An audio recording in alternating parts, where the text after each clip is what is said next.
Hello, hi, Heidi ho, and welcome on. Welcome to Cast That Movie. Tom, I'm back. You're back! Yay, you're back! And welcome back to all of you to the podcast where two nobodies in the middle of nowhere have some fun and games and basically look at a failed cinematic project from the past, recast it, and think up a dream project and cast that. That's the gimmick. That's what we do. I think we don't really need to. I mean, the show's kind of self-explanatory, wouldn't you say? Like, as you hear it, you'll see what we're doing, right? Yeah, that's exactly what it is. 'Tis not rocket science. All right, so for today's episode, we are going to be looking at the failed project King Arthur: Legend of the Sword, the 2017 Guy Ritchie movie. And we are going to talk about what went wrong with that. Tom will give us a nice little rundown of what happened there, or maybe some theories as to why it failed miserably. And then we're going to give an alternate vision of what might have been. And this is, I think, the newest project we've looked at, is it not? Oh, yeah, this is the newest project by far. This is the newest project. And that makes our job easy because when we recast and pick a new director for these projects, we have to pick from the era in which the project was made. So basically, anybody's on the table because 2017 was 3 years ago. So we got a lot of options. We don't have to search into the recesses of our nostalgia for this one. Yeah, it was a lot easier. Much. And then for the original project, this is going to be kind of exciting. We are going to be casting a Red Dead Redemption movie. I am excited for that. Yeah, that one should be interesting for sure. I would not be surprised if we landed on a couple of the same characters, possibly. I would not be surprised. I wouldn't be surprised either. However, yeah, a couple of them maybe, but a couple I once again kind of went a little outside the box, and you're stealing my playbook. Well, it makes for better listening, I think, to our listeners when they don't see the obvious coming, I guess. So I Sure. Sometimes you can't avoid it. Like we've had a few now where we've picked the same one, the same actor or actress for a role. But those are just the ones where neither of us could think of a better alternative. And you're going to have those, but we'll see if we have any of those this episode. Let's start. Why don't you give your reaction to your little special retrospective episode with Joe Fremming, who was kind enough to sit in for me here on the last episode? You know, first of all, you are, like I said in that podcast, the anchor. Because we go on tangents, and boy, was it Tangent City. But as you talked about, too, picking things that are outside the box, I purposely picked David Lynch to direct Star Wars just to fuck with the guy. It did get awkward with Ted Mills. That was a little awkward, but, you know. Have we officially cut our ties with Ted Mills? I mean, where does that relationship stand? Because he's one of our more reliable sponsors today. Yes, he is. Well, I guess we'll talk about behind the scenes. We talked to Ted and explained to him that if he's going to keep advertising, he can't do that stuff. Now, you and I have known Ted for years. Yeah, many years. Many years. We helped him with his music career when we were running Nisbet Records. Yeah. That went nowhere. So, you know, I want to keep a good rapport with the guy. You know, he just lacks charisma, man. Just no charisma there. No, and you know, charisma void. The great Fago doesn't help either. Yeah, it rarely does. What was your reaction to not being there? I mean, I'm glad you're here because you ground the show. But what was your take on it? You know, it was odd to miss an episode, but on the flip side, got a new podcast up and running, so I had to, I guess, spend some time capital, I guess, on doing that, and you're a part of that, and so is Joe. It's a new office podcast we started called Beer. I'm flubbing the plug here. Bears Beats Bobbleheads Talking Office, and that can be found on all of the formats you can find this podcast, sans iTunes as of yet, but you can find that on YouTube, SoundCloud, Spotify, or at thejodown.blog, which is where our collective homepages are for all of our podcasts. Yes. So, yeah, it was weird, but it was worth it because I wanted to get that off to a good start. I think we have our first episode out. It dropped just this last week, and I encourage everybody to seek that out, especially if you're an Office fan or if you're not, because the gimmick, of course, is that you've never watched The Office.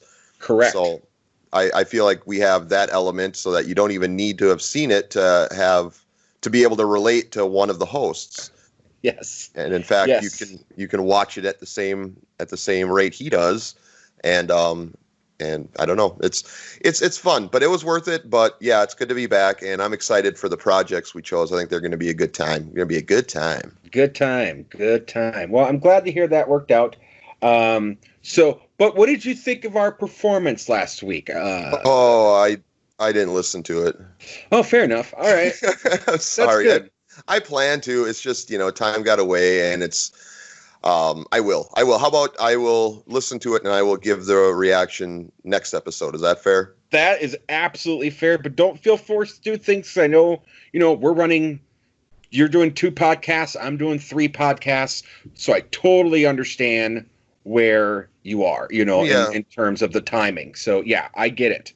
I appreciate your understanding, but keep in mind, I don't listen to this podcast. So I don't even listen to podcasts I'm a part of. I wouldn't listen to the Office one if I wasn't editing it, to be quite honest with you.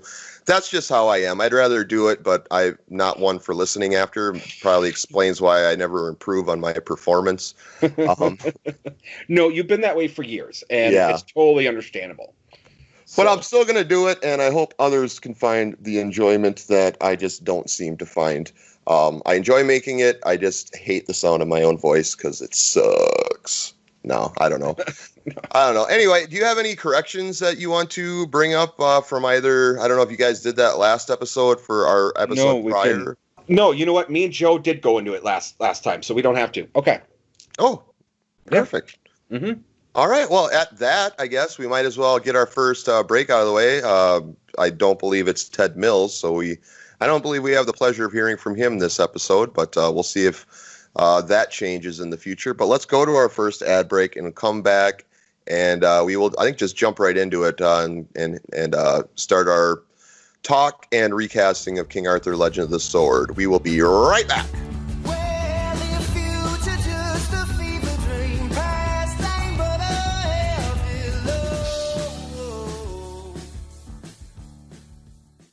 Most people look at me and they're like, hey, that guy must work out. And hey, that guy could be a model. And hey, I'd totally bang that guy with the lights on. But what they don't see when they look at me is that I make some of the finest artisanal brooms the world has ever seen. So I started Dude Brooms 5 years ago in my bodega. And now I'm selling them, and holy shit, do they kick dust's ass. Order yours today, and I'll include my workout tape that will have you brooming and building muscle at the same time. Somehow, it's sweet. So yeah, check out Dustin Dudley's Dude Brooms, and you'll never look back. That's brooms with a Z, by the way, 'cause whatever, eat shit.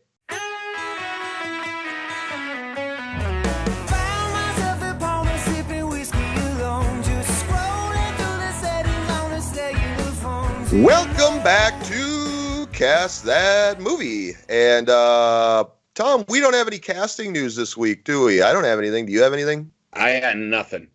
Man, we are just lazy. We're just so lazy. We're so lazy. That's fine though. I mean, we've kind of hit that stage, where we can just kind of phone it in now and then. I think we've established that we can do it well, but why do it well all the time? Right. That's what most shows do when they come into their own, then they start to get lazy and the characters become more cartoonish. And I'd say we're definitely becoming more cartoonish by the episode. Wouldn't you agree? Oh, I would completely agree. I'm thinking about getting a soundboard. I'm thinking about getting an action figure made of myself, honestly. Um, so anyway, let's go then right into our recast, failed cinematic project from the past.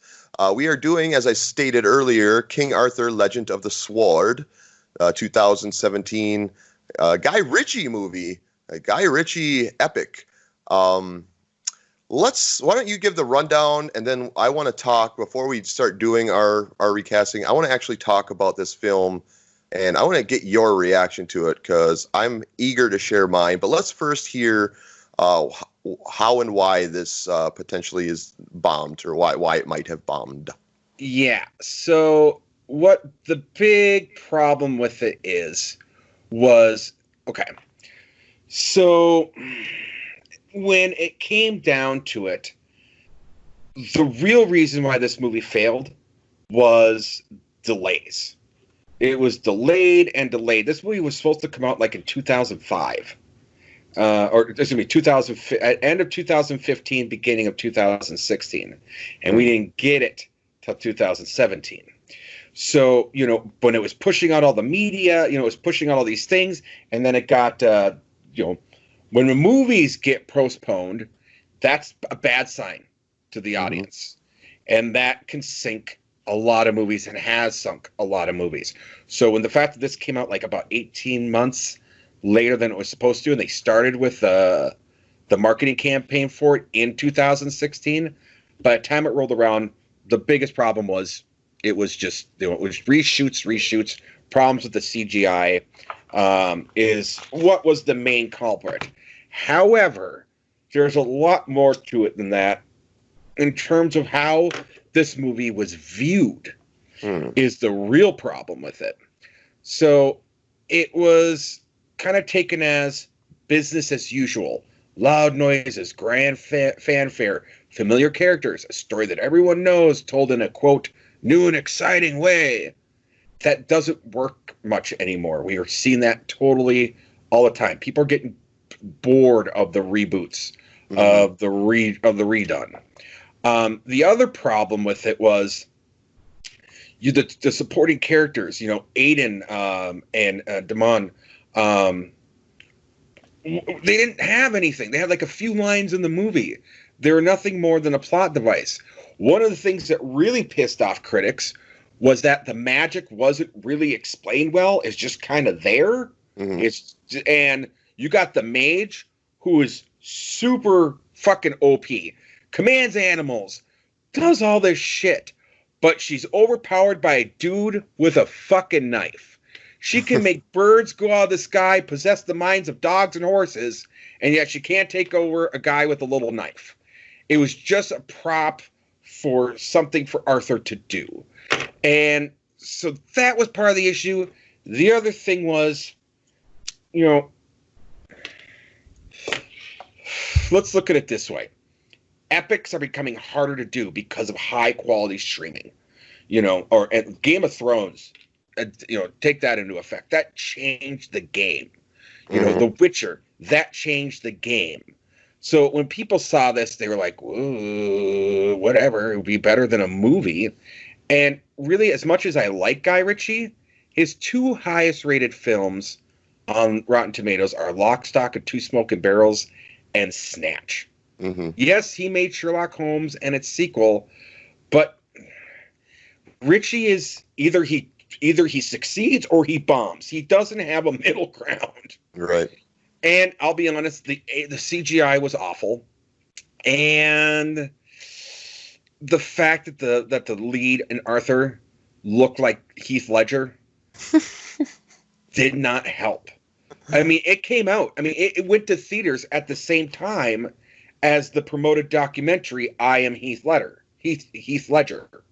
Oh. So there was some feelings of, did they get this guy because they knew there was going to be... No. Charlie Hunnam was an established guy in his own right. I'm just telling you what the opinions are of what people thought about this movie. So yeah, that's really what it is. There was just... people weren't into it. And okay, let's be awesome. Damon was great in Gladiator. This is not Gladiator. Aiden was amazing in Game of Thrones. He's not in this isn't Game of Thrones.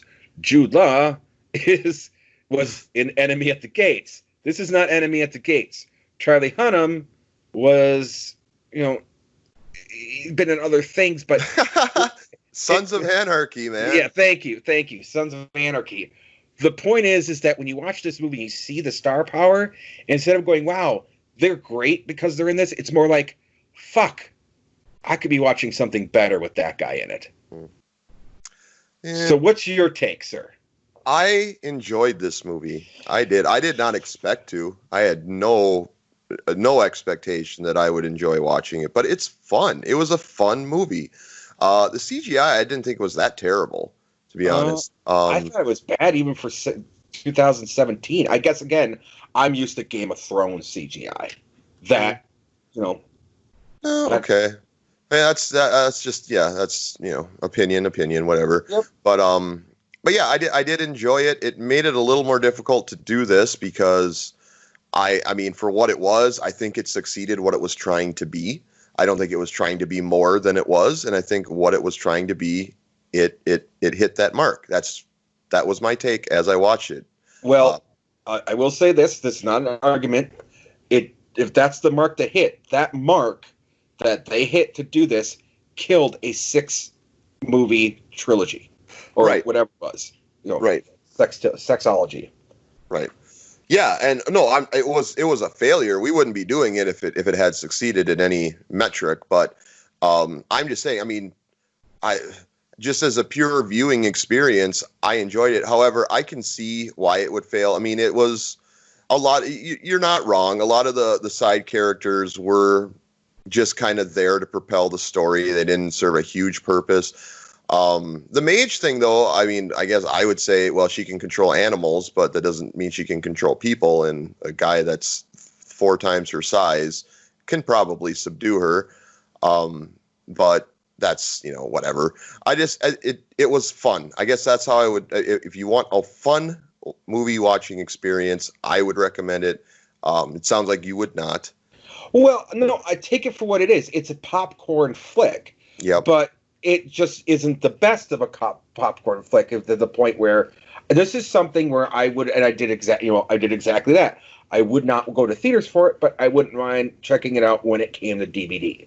This movie was not going to draw me into the theater, and it did draw very many to the theater. No, and that's understandable because I think your point about Game of Thrones is very apt and that could have been part of why it was delayed too. Game of Thrones was at its height. Like, it was the anticipation for the final seasons was at an all-time high, down in 2016, 2017. Like, people were just, every season was like an event, right? Yes. This was definitely in that realm. But this was more of a throwback. Like, I would compare this more to like Robin Hood, Prince of Thieves than I would. That's the other problem with this. And I was not going to say it, but you brought up Robin Hood. This is like King Arthur meets Robin Hood meets fucking, Lion the Witch in the Wardrobe. For fuck's sake, it doesn't know what it is. It's schizophrenic. Yeah. All right, well, fair enough. Let's talk about what we would have done different. So, you having more of a poor view of it, I'm going to let you start and kind of who would you put in charge and replace Guy Ritchie to try to make this a more successful project? So I will admit, this is funny now, there was another reboot that came out in 2017 that I actually enjoyed, which was Mighty Morphin Power Rangers, or Saban's Power Rangers. I actually very much enjoyed that movie because it was good in the action. Part of the thing I didn't like this too was that it had that Guy Ritchie fast-paced, this is the closest thing to Snatch he's done since Snatch. Yeah, he's like an addict to kineticism. Like, everything's just got to be moving, and he fetishizes that like Michael Bay fetishizes like the shaky cam. Dolly shots where the camera's never still. It's like he's trying to make everything look epic, whereas Guy Ritchie's trying to make everything look like you're watching it while on a cocaine bender. Absolutely. So some of the humor to me was off-putting as well. It's like, it's King Arthur. take it, it's a little bit more of a serious historical thing, not witty banner. So I would take the director of Power Rangers, Dean Israelite, and put him in charge of this instead of Guy Ritchie. Sure. Okay, I'm just kind of processing the witty banter thing that you just said. But that is kind of a Guy Ritchie staple.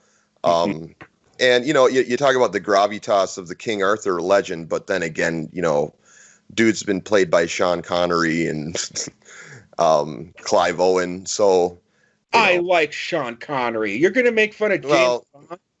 Well, I like Clive Owen, I guess. So I guess, I'll take that comment back. But I'm just saying the track record is not there. No, it's not. It's never been handled properly. But what I would do is, speaking of Game of Thrones, I guess if I were to do this project, my wife made a comment when I was watching this because she happened to be in the room half watching it too. And she said pretty early on, like, this feels like it would have been better as like a television show, like a 8-episode, one-off limited run series on HBO or Netflix or whatever.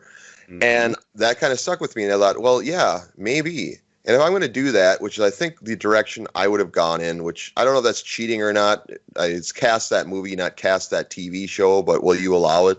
I'm going to let you do that, dude, because you're bringing a new thing to the show.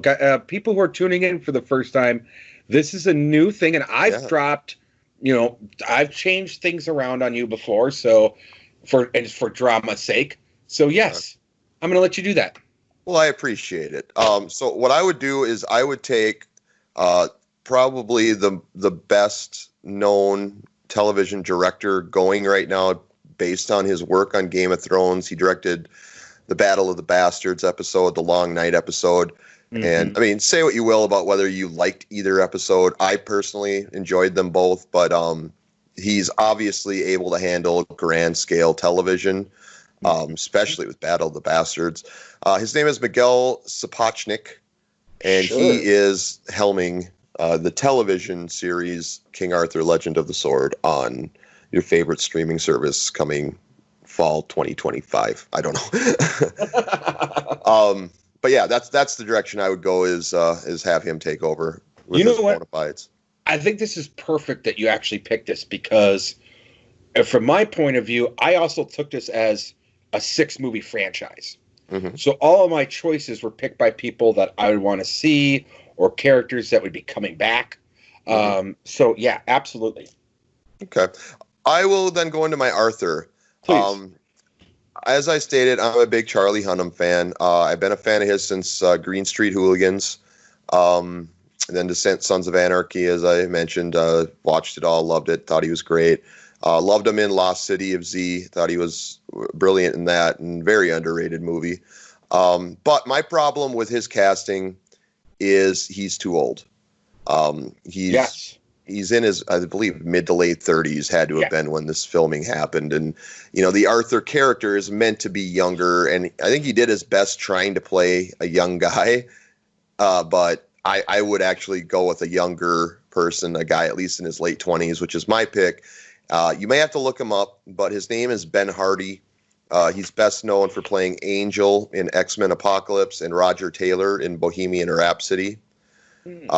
But he is a super good-looking dude. Yeah. Has a baby face. I think he could play, if we're doing a King Arthur Legend of the Sword, and you turn it into a series, a single series, a limited series, or an actual series with different seasons, he's a guy that you could put in, play the younger version. I think, add some facial hair on him and he'd be convincing as an older Arthur as well. Not like a super old, but yeah, he's who I would pick. That's my Arthur. Who's your Arthur? All right. Well, you and I were in similar mindsets. Because, I was like, dude, he's not a young King Arthur. What the fuck is this? That was one of my things. Again, I'm too much of a history buff and, things like that. So when I see things like this, I get pissed. But I was looking for a guy in his early 20s that you could make look younger, and in this episode, in the movie 1, make look younger, and you can get him to grow throughout the other 5 movies. And this guy was awesome. and a fan favorite in Stranger Things as Billy Hargrove. Do you know who I'm going with? Billy Hargrove. DeCraig Montgomery. Oh, yeah, I picked him for to play Rob Lowe for the Rat Pack movie. Yes. I'm picking him to be King Arthur. Okay, fair enough. And he's Australian, right? He's Australian, and yes, he's Australian, but I think he could do it. Oh yeah, Australians can do literally anything. Is what I've come to find. Yeah, there's a lot of amazing stuff. Isn't that weird that Australia is not that big of a continent? I think it's a continent, right? Yeah. It's not that big, but God, they have so much talent in the acting. I guess I think it's because they can focus on the arts down there because they're literally on a continent away from all the other fuckery. So they just get a world of their own, and they're like, we don't give a fuck what's going on out there. If they got nukes, it's not going to hit us, so fuck them. Right. Okay, well, yeah, that's as good a theory as any. That's the only theory I got. Well, so let's go on to Mage then. You obviously did not like how Mage was represented in the actual film. What would you do different, and who would you put in that role? So Mage, so when you look at the Rotten Tomato, okay, I have, again, I do the research, so I get a leg up on some things. The Mage was supposed to turn out to be Guinevere in the later movies. Oh, really? But she was just called the Mage in the movie's credit. Yeah, if you actually look on Rotten Tomatoes, it's Guinevere. That makes sense now. Now that you mentioned, I don't know how much they are supposed to overlap, but in the Clive Owen King Arthur movie, the Guinevere was like part of Merlin's tribe. Yes, Guinevere's very much in Arthur's tribe. Yeah, right. So not Arthur's, Merlin's tribe. Merlin's, yes, and she's also the cause of some strife later on. Sure. So drama. I would in this I want the magic more defined because it just kind of seemed to do whatever. But I picked also. I felt I wasn't a fan. I want to go again with someone younger to match my Arthur. Okay. So I picked someone that I absolutely thought was amazing in an underrated movie that pulled on my nostalgia strings and was done brilliantly, which was Super 8, Ellie Fanning. Oh, okay. I went with not her. Okay. I just wanted, my big letdown with that character is you don't really, you just basically cut away scenes of her, like her eyes clouding over and her controlling animal. You don't get much there. Yeah. So I wanted definitely a very talented actress that I have a lot of respect for, that I think could just naturally bring more to the role, and certainly hoping that with the added time of a TV series, it would be expanded and she'd have a more meaty presence. So I went with Alicia Vikander from Ex Machina. And yes. Yeah, most recently well known as being the latest Lara Croft. Yes. Oh, that's a really good choice. And I think, if this does in season 4, if she becomes Guinevere, I think she would have the ability to play that role too. So, yes. I really like that. Okay. So then let's get to our villain, Vortigern. Yeah. Okay. So I'm a Jude Law fan. I am a big Jude Law fan. However, it was hard to buy him in the role. I think he tried, but I don't know. He's too posh, as I think what I would say about Jude Law. I know he's playing royalty, but he's the bad guy. He's the bad royal, and he's too pretty. So I went with somebody not so pretty. And you've picked this guy before, and you actually cast him as Batman. Oh, I picked Tim Roth. Yes. Okay. Always plays a good heavy. He does play a good heavy. I also felt that Vortigern is a fucking warlord. This guy is like a war general, and I just didn't see that from Jude Law. Yeah, definitely not. No. And So when I think of Warlord and I think of successful warlords in recent time, I always think of, speaking of, we brought it up many times, Game of Thrones, Jason Momoa. Okay. Yep.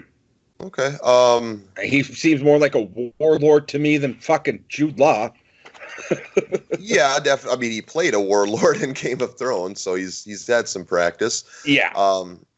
So then let's go to Bedivere, played by Jaimin Hansu. Mm-hmm.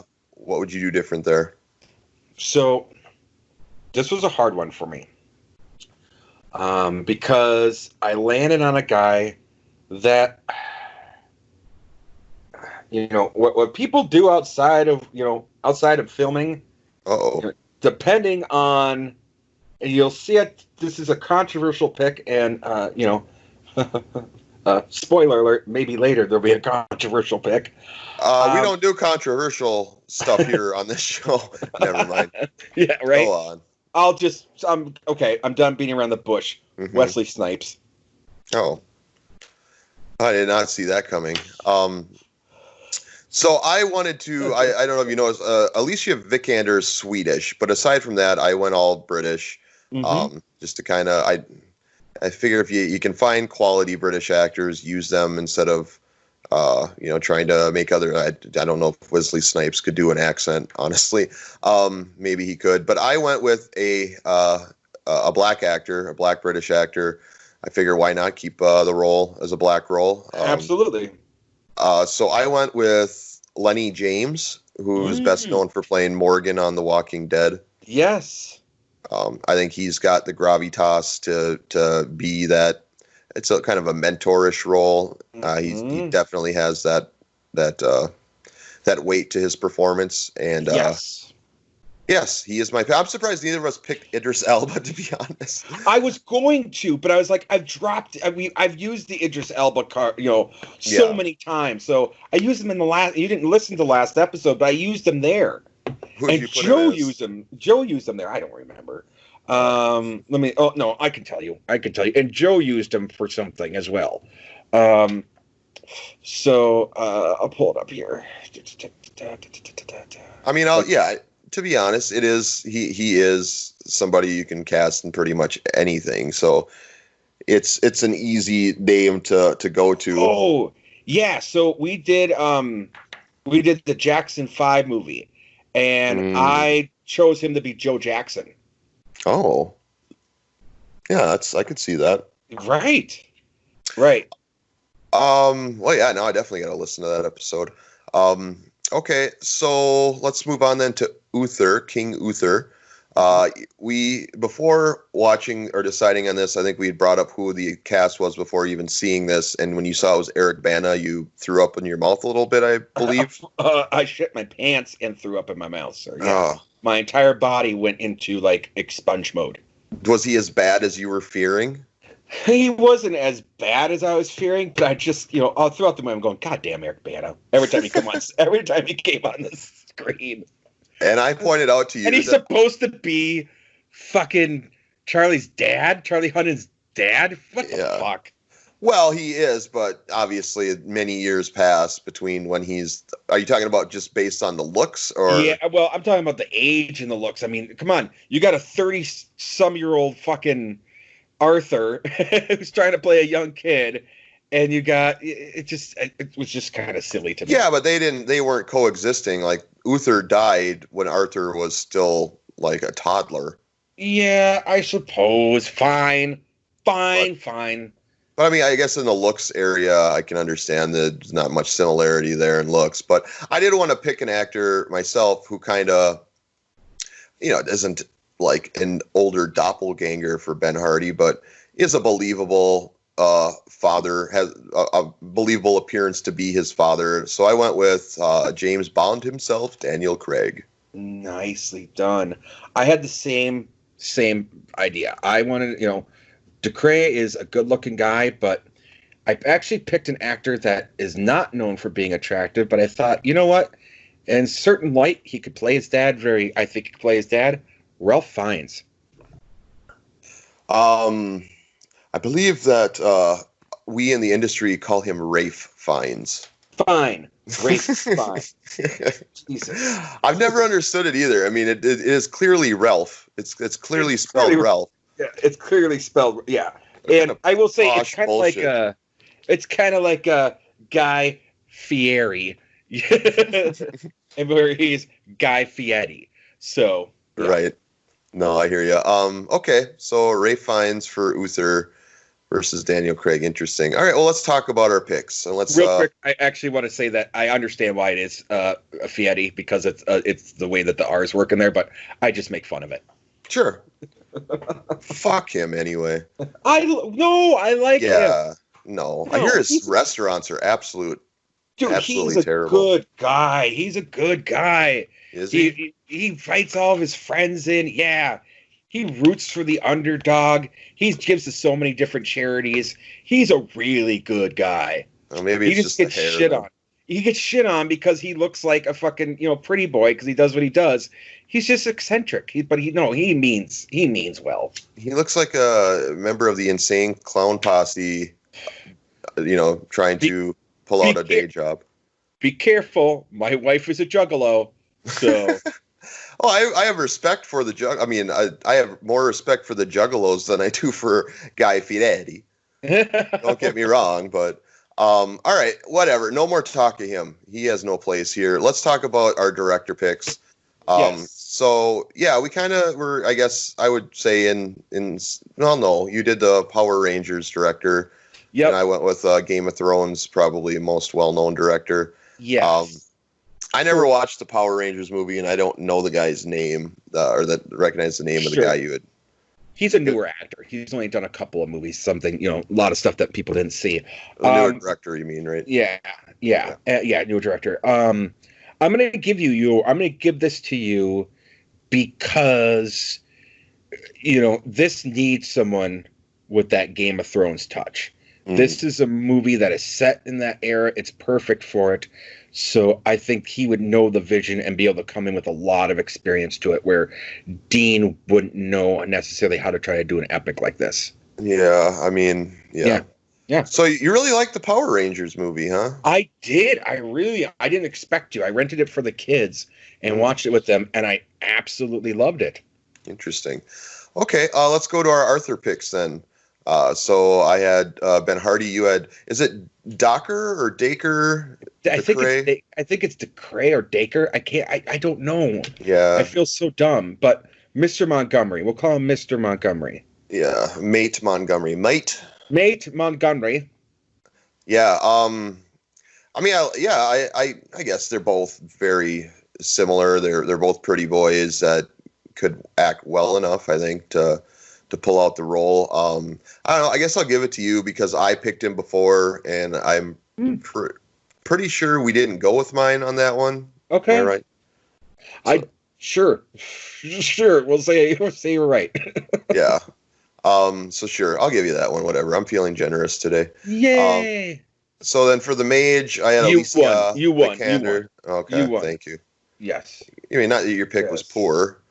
But no, but you know what? She's more into action than Ellie was. Mm-hmm. So as the seasons go on and she gets more involved, I think there'd be I think Ellie would have a higher learning curve. Yeah. So absolutely. And we know Alicia can handle weapons, so yes, that's nice. You want that in a leading lady? I mean, what should be a leading lady? Yes. Okay, so then Vortiger, I picked Tim Roth, and you had who again? Jason Momoa. I'm gonna go with you. Oh, really? Yeah. I as much as I like Jason Momoa, should I be putting him in as a It's hard. I will say, I was going to point out, I mean, I love him too, but it's hard to see him as a part of the Pendragon bloodline. Exactly. So I can, yes. I just was trying to go with, you could do things with makeup, but is that really necessary? No, I like Tim Roth. And again, we didn't pick Tim Roth last time. So just like you're giving me Mate Montgomery, I'm going to give you Tim Roth. Yeah, we did not pick Tim Roth for Batman. I just want to make that clear. Yes. We went with Daniel Day-Lewis in case anybody's interested. For that little teaser, you can go back and listen to that episode. Yeah, Daniel Day-Lewis versus Tim Roth. There's a clear winner, ladies and gentlemen. What were we smoking that week? Right. Okay, so then let's go to Bedivere. My pick was Lenny James, and you had Wesley Snipes. I did. Again, you're gonna win this one. I'm giving you that. Yeah, I wanted to pick an older guy. I thought Wesley Snipes could kind of do it, but then you brought up the point of I don't know if he can do an accent. I don't know if he can. I'm trying to think if I've seen enough Wesley Snipes movies. Me too. Not really. I mean, he tried to do one in Demolition Man a couple of times, and it didn't go well. Yeah. Okay. So I'm gonna give it to you. I respect you going there, though. Wesley Snipes could use the work. Yeah. So then King Uther was our last pick. I had Daniel Craig, and you had, it's on the tip of my tongue. Ralph Fiennes, yes. Ralph Fiennes. Okay. I suppose since I gave you Arthur, I can give you a Daddy, too. The package deal there. Mm-hmm. I like them both. They're both capable. Ralph Fiennes, certainly. I guess my one detraction would be he doesn't really exude macho-ness, but his acting ability obviously is unparalleled. Unparalleled, and I think he would do the gravitas. He can make himself look like that. I like Eric Bana, by the way. Just so I know you like. Fan. Yes, we've had this discussion. You like Eric Bana? I does not. Something about him. And also Australian, mate. He's Australian as well. Mm-hmm. Yeah, fuck him. All right, well, that concludes our King Arthur Legend of the Sword recast. I think it was a successful one. I think we came up with a good concept that would have worked better than the Guy Ritchie version. Oh yes. Like I said, there's just so many problems with just again. I really for all the things I brought up, like the the subjective stuff and some of the theories of why it failed. Really, again, a movie getting delayed for almost 18 months really, really, really is a sign that this isn't going to be good. That's been ingrained in us as movie watchers. Right. Okay. Well, let's go to our next break and come back. And I think we got a little game lined up. Do we not? We got game time. I got no pants on. Let's do it. Game time. All right. We will be back in a minute.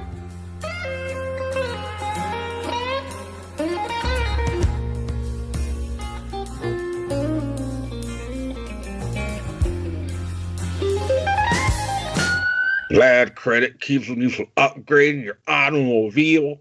Well, wait no more. At Good Cars, Bad Credit, Used Cars, we won't even check your credit report. You drive off the lot in a sweet new ride, guaranteed. Admittedly, our interest rates are a little hinky-bonkers, but beggars can't be choosers, am I right? So you're going to have to bite the bullet because your Skylark is in its death throes, and what else are you going to do except come to me? At Good Cars, Bad Credit, we care about you, the customer. You're what matters most. Who wrote this shit? Look, here's the dealio, you schmuck. No one else is going to take you. So get your sweet tush on over here or learn to take the bus for the rest of your life. July is Customer Appreciation Month, so come on down. Just know if you touch it, you buy it. So keep your fucking mitts off it.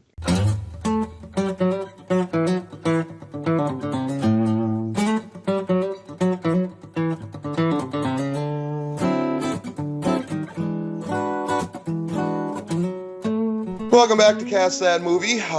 We are just rolling along here. We're going to play a game. We're going to play a game, Tom. Game time. Game time. Game time. All right, we're going to keep doing our top three game. It's been pretty fun. This game is going to be our top three musicians that became actors. Now, just to be clear, they needed to be established musicians that later went on to become established actors. Right, so, not the versa. There's a lot of actors that get into it, and then they get in the music. I know you wanted to put Don Johnson on this list. Yeah, I'm looking at you, Billy Bob Thornton. Yes. So yeah, that's our criteria. Since you started on the first go around, I will start here on the game. Please do, sir. Yeah, my number 3 will be no surprise, and I'd be highly, highly surprised if he's not on your list. The brilliant Tom Waits. That is my number 3. That's my number 3. Nice. Fuck yeah, absolutely. Yeah, there's no need to even discuss it. Yeah, Tom Waits, amazing. He is arguably the best part of Seven Psychopaths, and there's a lot of best parts in that. So yeah, Tom Waits, he's really talented. Yeah, all right. Our 3s coincide. Well, I'll let you then tell me what is your number 2. My number 2 is an actor that every time I see him in a movie, I absolutely love the guy. Mos Def. Oh, yes. Yes, good choice. Mos Def. Thank you, sir. I went a very different route in my number 2. I would say the criteria is the same. Every time I see him, I love him. But he makes me laugh. Whereas Mos Def certainly is more of a serious actor. This guy can be, but is not known for it. I went with Jack Black. Yeah. See, I have feelings about that. Ooh, no. Go on. I love, you know this, my love of Tenacious D is very, very well. Mr. Show, Tenacious D, I love the D. I love the TD. However, I really feel like his best movie was one of his first ones, which was High Fidelity, which he showed a lot of talent for it, but then he just plays that character in everything else he does. That's my feeling on it. Oh, fair enough. I like that character, though. Sure. Come on, absolutely. Tom. Give it up for JB, man. I love JB. You know I love the Jables. I love the Jables. Okay. Okay. No, that's fair enough. Who is your... Oh, you already gave me your number 2. Yep, I gave you my... Yep. So you go with your number 1. My number 1's going to surprise you a bit, I'm guessing. I don't think you will have seen this coming. But he is an actor that can act really well. He just maybe doesn't choose to go that route as often as you would like. But when he gives it his all, he is, I would say, one of the best. It is Will Smith. I did not see that coming. Oh, you sound disappointed. No, I thought we were going to land on the same one here. Yeah, you thought I was going to pick David Bowie. I thought you were going to pick David Bowie, you fucker. Yeah. Yeah, I've never seen The Goblin King or whatever. Labyrinth, yeah. You haven't seen Labyrinth and his enormous cock? Dude, he is swinging a bat. He's in tights. He's swinging a bat that whole movie, dude. Yes. Well, I have to watch it now. Yeah, you do. The only David Bowie role I can recall, and I might be forgetting, I like he was on Extras, that Ricky Gervais show for one episode. He was really funny in that. But the only thing I can recall is he did a good job playing Nicholas Tesla in it's escaped me, the Christopher Nolan, The Prestige. The Prestige, yes. Yeah. So I mean, I've seen it, but I having not seen Labyrinth, like these other 3, the resumes were more so than his. So he'd be like my number 4. But yeah, no, I stand by my top 3. Fair enough. I will just say there's things out there. I mean, remember he played himself in Zoolander. Yeah, okay. That was a definite, by all definition, cameo though. That was by all definition a cameo. I'm just saying, but yeah, he's been in a lot of things. He's been. I didn't know Cock Size was going to be coming in too. Oh, Cock Size was coming in on that. Determining acting talent, but fair enough. No, he's amazing. He's amazing in Labyrinth. He was Punch's pilot in the 1988 Last Temptation of Christ. Okay. He did his own movie. But yeah, anyways, check out his resume. Really good stuff. Just be glad I didn't pick Sting, okay? Fuck you.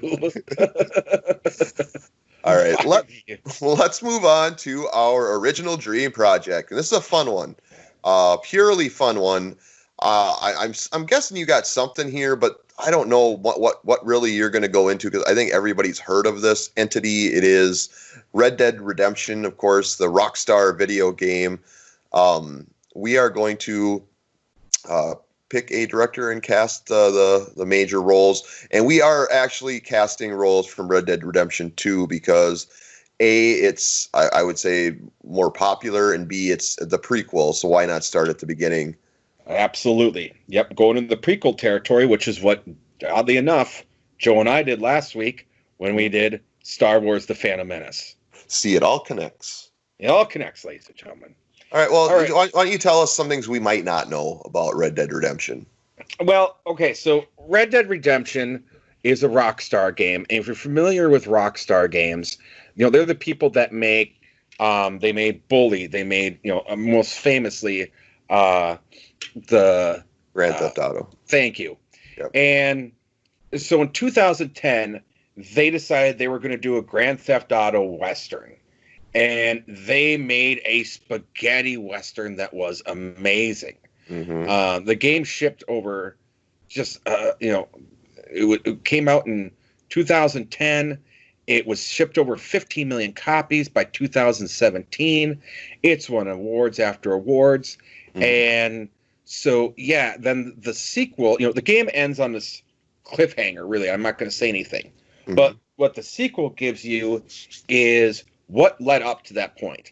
Because they talk about a lot of characters, and you go after these characters that you were used to be in a gang with, and you don't really know, what happened there.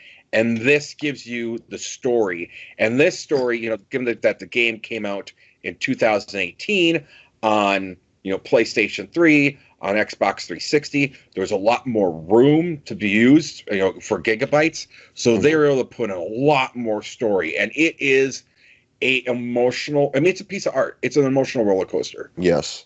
Yeah. Yeah, easily, far and away, the both games. I would say the sequel, Red Dead Redemption 2, is my favorite video game I've ever played. Now, I haven't played nearly as many as you have, but I loved it. Obsessed with it. I actually loved it. I started playing through it again because it's been too long. Nice. So yeah, I'm a huge fan, and I would say the original Red Dead Redemption 1 is my second favorite game I've ever played, and I would say the even more going back, Red Dead Revolver. Red Dead Revolver was amazing. Yeah, at the time that was my favorite game, and I'd say probably still in my top 10 of games I've ever played. So yep. Absolutely love the game, and making it into a movie. Anytime you try to turn a video game into a movie, you're taking one format and trying to translate it into another format. It's dicey. It's very dicey. It rarely succeeds, actually. So that's the challenge here. Is let's pick a team that we feel would make this a success and make it a movie we would want to watch. Yes. So, you started the first. Yep, you start, thing. Please, sir. You start, please. Okay. So I want a director who's a known entity, because I think with a project of this caliber, and this the reputation that's ingrained in it, you need somebody dependable behind the camera. But I also I'm never gonna pick Michael Bay. Or anybody in that ilk. So I want somebody that's well-known, popular, but also has artistic merit. And I also wanted somebody that has never done a Western before, because I want to see this guy do a Western so bad. I went with Danny Boyle. Very nice. Very nice. I like Danny Boyle. Boy, remember how I said the controversy was going to come up? Yes. Spoiler, we're there. All right. I, as a human being, do not like this director. Ooh. It's not Michael Bay, is it? It's not Michael Bay. It's not Michael Bay. I swear to God, it's not Michael Bay. You'll learn as I go on here. I think you'll guess it before I give it away. But I highly have issues with this guy. However, Westerns he is familiar with. Yet, oddly enough, in his time as a director... I know who you're talking about, but I won't spoil it. You go on. Yes, I got it already. Yeah, as a director, he hasn't actually directed a Western. And I want to see him make a Western because, just because he should. I mean, maybe I'll see it, maybe I won't. But again, I despise this person as a human being, but I cannot take away his artistic integrity and what he has done in the film and art world. And I really had to separate myself. Clint Eastwood. Well, starting you off there, yes, I did guess him, but I could save this for when we debate, and I will. I'm going to save this for when we debate. This little factoid I was going to throw at you. Please do. I will save it for then. Debate. Let's get to the cast. So we're going to start with Arthur Morgan, who is the protagonist of Red Dead Redemption 2. Who would you put in this pivotal role? I would put a guy that is really good in high octane type situations, but can also be a methodical kind of actor. So, knowing what it is and knowing he's only going to be in the one movie, because we'll probably, again, do the first game afterwards. Tom Hardy. Okay. Yeah, I love Tom Hardy. My Arthur Morgan, though, I went in a little different direction because, you want somebody that can do, the serious, but I wanted also somebody. Arthur Morgan's got some funny moments. Absolutely.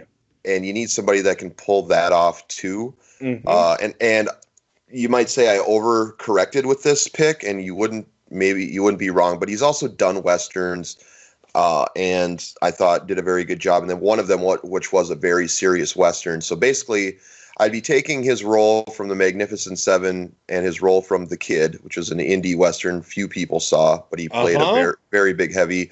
I am going with Chris Pratt. I was going to say, I've seen The Kid. Chris Pratt, very nice. He's definitely in vogue right now. Absolutely. He is a catch. Yep. Okay. And I think you need that. I think, I think both picks are picking A-list talent, and you got to. It's Red Dead Redemption. You need it. Who's your Marsden? Who's going to be kind of learning from Arthur? Okay, so for my John Marston, I was tempted. I didn't do it because of the age thing. It would have been a ridiculous pick due to age. But I was tempted to pick Josh Duhamel. Okay. Because for the longest time, I thought he did the voice of John Marston. Fair enough. Until I looked it up, and it wasn't him, but it sounds just like him, doing like a Southern accent. So didn't go there. So I went with another guy that definitely has a resemblance to the John Marston character, who he's Canadian, but he has his breakout role was on the TV show Friday Night Lights. Okay. I went with John Carter himself, Taylor Kitsch.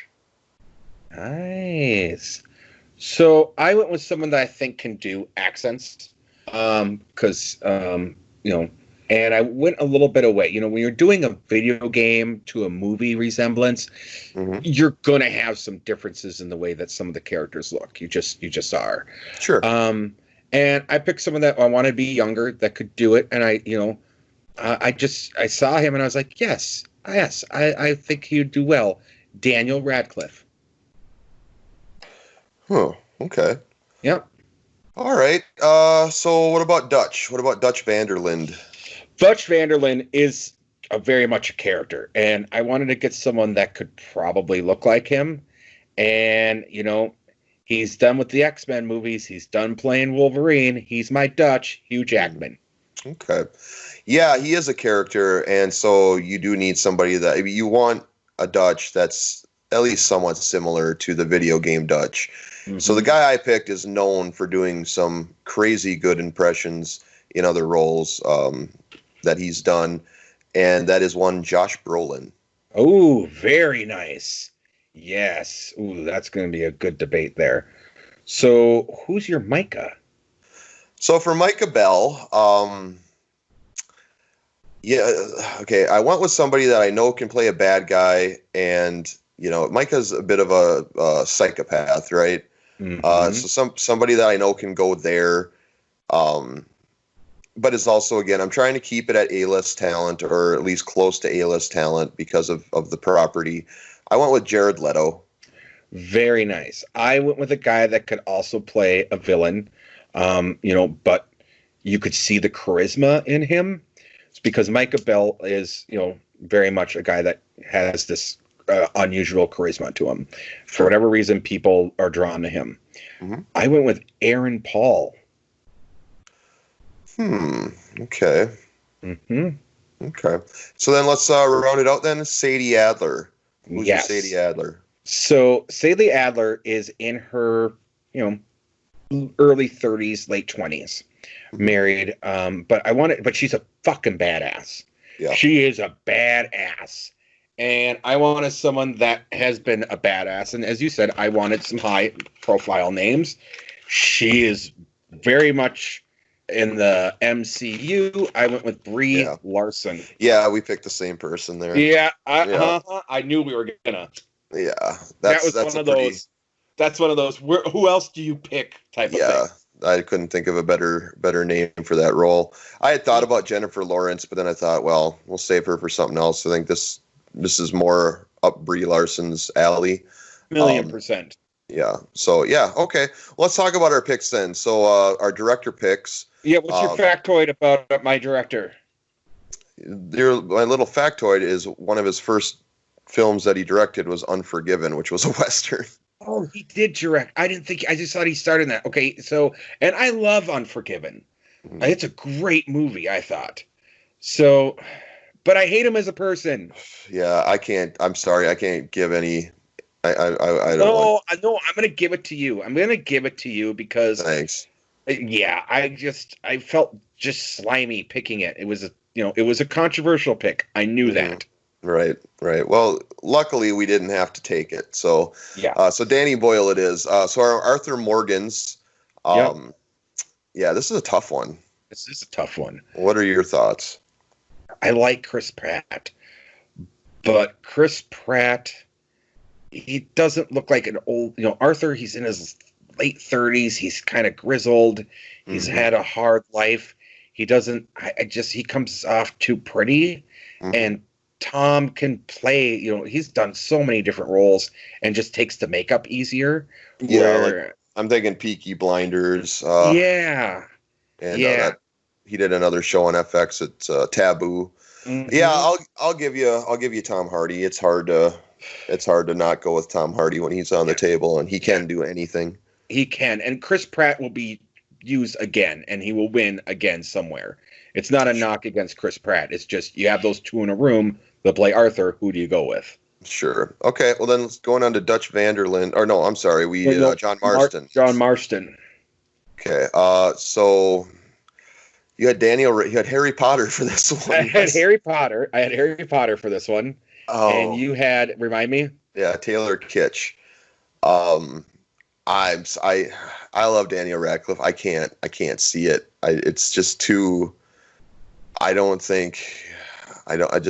The looks are nowhere. I know you're not going to. I respect the fact you're not going to get it right on the looks department, but that's just too far. And he's really short. And John Marston is. Oh, okay. I'll give it to you. Yeah. I'll give you Taylor. 100%. Because you know what? He looks enough like John that he should get it. Put a couple stars on him, get him a little fucking dust makeup on his face, make him a little fake tan on there. Yeah.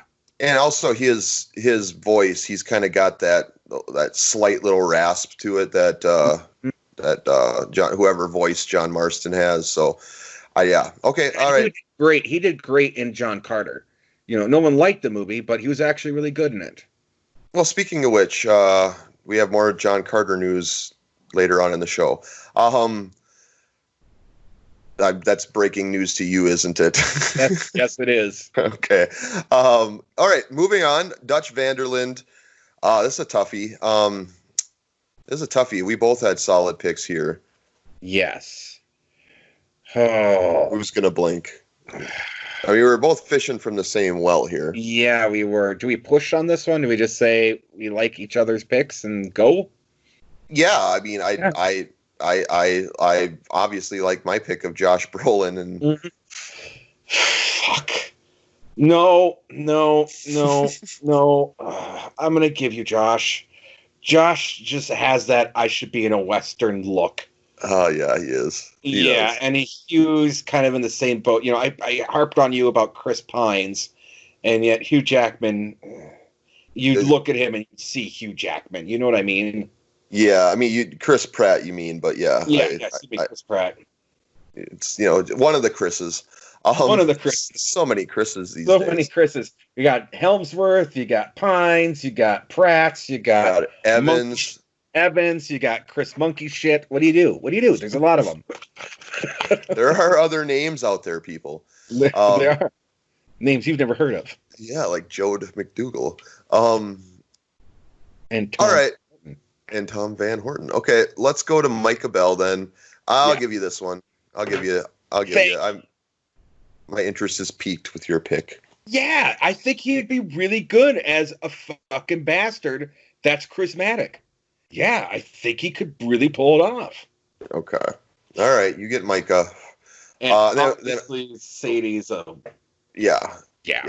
There's nothing to discuss there. We picked Brie Larson, the both of us. So yes. All right, I think a Danny Boyle spaghetti Western with that cast would be pretty badass. That would be really fucking badass. I have to agree. I think we casted probably the perfect movie between the two of us to make that happen.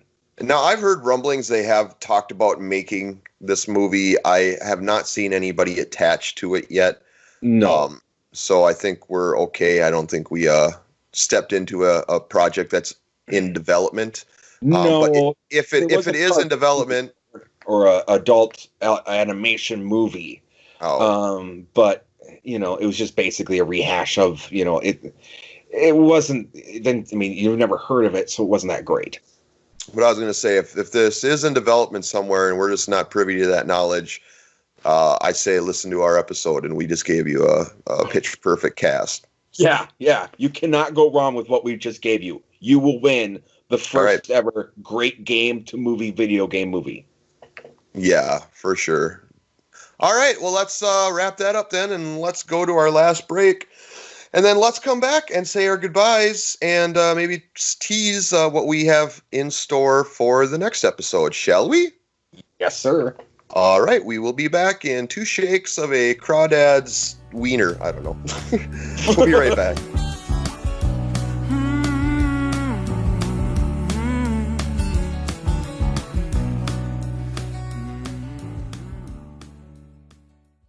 Tried everything in the bedroom and nothing seems to keep the dagnab spark alive? Try Sex Cream, which is just melted ice cream you lick off each other's naked bodies, from toe to tit. Now look, that one was a freebie, but if you want more advice where that come from, y'all gotta sign up for Sweet Cleat Sex Counseling. And I ain't lying, your bed gonna bust from all the hot, sweaty lovemaking y'all gonna be doing now, you hear? We are sexual beings, y'all. And I have unlocked the secrets to all kind of erogenous zones and G-spots and backdoor buzzers. Let me tell you, you're fixing to just be busting bingos all night long now. So hire me, Sweet Cleat, today, and your marriage will never, and I mean never, never, ever, be the same, buckaroos.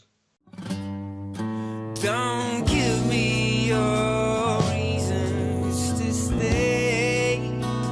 I won't be listening, babe. All right, welcome back to the home stretch here of Cast That Movie. Tom, we did it. We did it yet again. A little bit rusty on my end, I will grant you, but whatever. We'll get back in the group. I'll be honest. If I seem a bit off, it's because I was boozing during this episode. No, I'm kidding. Oh.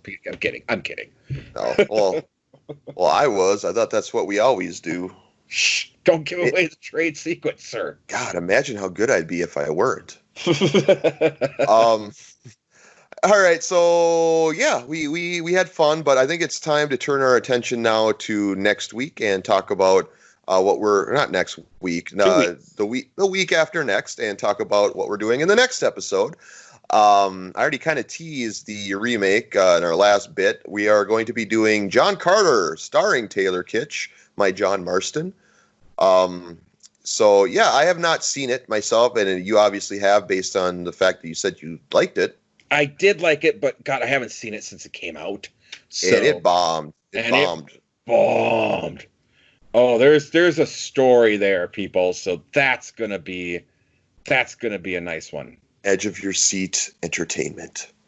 Not the movie, the story of the movie. That's what I'm saying. Story of the movie. But okay, and then why don't you, Tom, introduce what is our original project is going to be next episode? So, we did Red Dead Redemption, which was taking a video game and putting it into a movie. So there's another movie documentary that you like about video games, about a notorious figure in the world of professional gaming, one Billy Mitchell. Billy Mitchell. If you know who he is, you're going to be looking forward to it. If you don't know who he is, prepare for another batshit story about what went on with this guy. So, yes.